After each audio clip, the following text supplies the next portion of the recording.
અત્યારે મારી ગવર્મેન્ટને ખાલી એક જ વિનંતી છે, જે અત્યારે ખેડૂતના જમીનમાં ગેરકાયદેસર એ લોકો વીજળીના પોલ લગાવી રહ્યા છે પ્રાઇવેટ કંપનીવાળા, અને ખેડૂતો ઉપર જે અત્યાચાર કરી રહ્યા છે, ખેડૂતોને મારી રહ્યા છે, તે શું એકદમ સાચી વાત છે?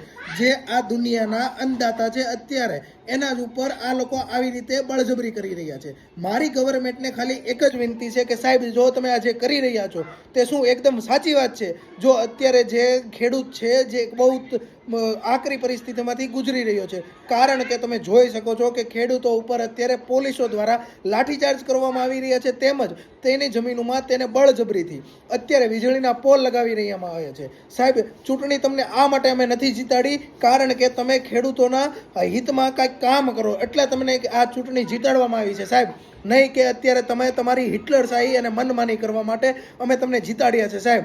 શું તમે પણ જો ખેડૂતના દીકરા હોય તો આ વિડીયો 10 જણાને શેર કરો અને લાઇક કરો અને સબસ્ક્રાઈબ કરો સાહેબ.